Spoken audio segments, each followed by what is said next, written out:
Okay, good afternoon everybody. बहुत खुशी है आप लोगों के साथ यहां पर वक्त को इन्वेस्ट करते हुए। वेलकम।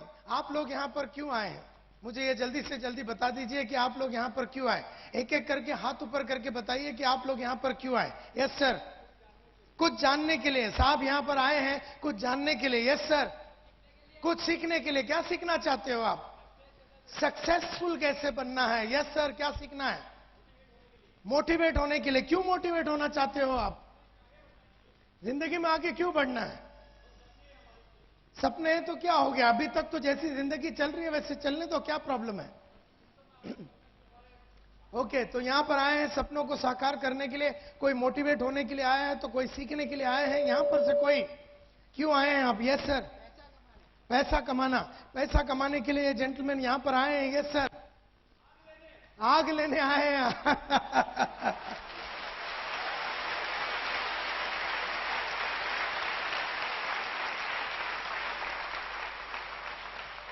आग लेने आए हैं साहब यहां पर। मुझे खुशी है कि आप लोग यहां पर बहुत लंबे बंबई से और सूरत से, बड़ौदा से, सब जगह से, अहमदाबाद से आप लोग यहां पर आए हैं। थोड़ी सी अपने बारे में बात करूंगा और उसके बाद आगे चलूंगा। और क्या सीखना है आपको? और क्या सीखना है मतलब आप अगर मेरे को एकदम क्लियर करिए तो बोल दिया आपने मेरे को मोटिवेट होना है, और किसी ने कहा कि मुझे कुछ सीखना है, और किसी ने कहा कि आपको सुनने के लिए आए हैं। और क्या सीखना चाहते हो और क्या जानना चाहते हो? कोई भी ऊपर से किसी ने हाथ नहीं उठाया। चलिए। I want to improve myself. मैं अपने आप को इंप्रूव करना चाहती हूं। लेडी आउट देयर से यस। पैसे की जो आग लगी है उसको बुझाने के लिए। अच्छा,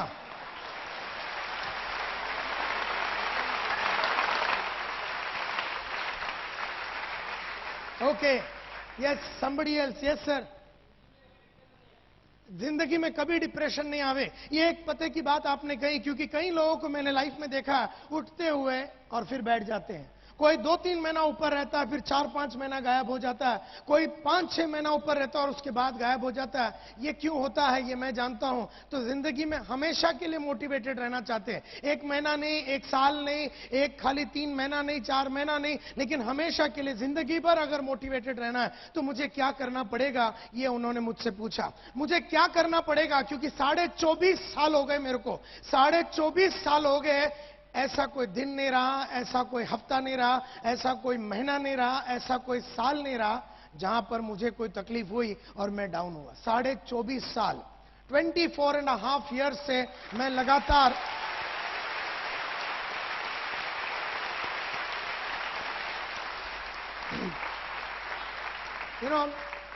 और बताइए क्या सीखना चाहते हैं? और बताइए क्या सीखना चाहते हैं?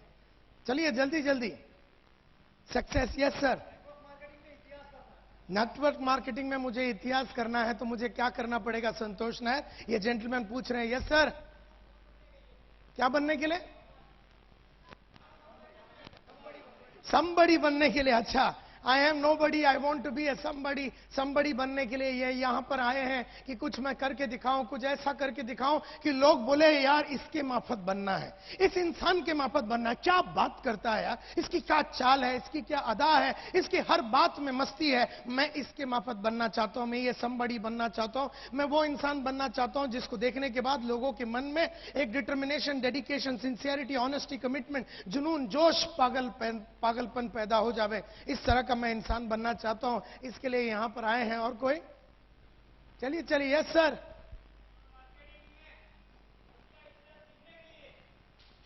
क्या बनने के लिए? कॉन्फिडेंट। ओके, नेटवर्क मार्केटिंग में वंश का इतिहास लिखने के लिए साहब यहां पर आए। कोई यहां से नीचे से? Yes sir. हाँ जी। नायर साहब बनने के लिए।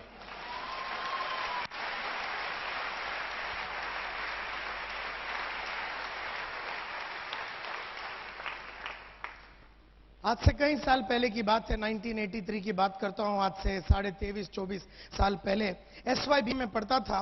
एसवाई बीकॉम यानी कि 14वीं में पढ़ता था। उस जमाने में बीकॉम पढ़ता था। एक जमाने में फादर ने उठ किया, सुबह सुबह फादर उठे, मेरे पिताजी उठे और उन्होंने कहा कि आगे से मैं तेरे को पढ़ा नहीं सकता हूं, आगे से मैं तेरे को पढ़ा नहीं सकता हूं। ये 83 की बात है जब मैं एसवाई बीकॉम में था। आगे से मैं तुझे पढ़ा नहीं सकता हूं, मेरे पास पैसे है नहीं। 18 महीने से भाड़ा नहीं भरा था हमने।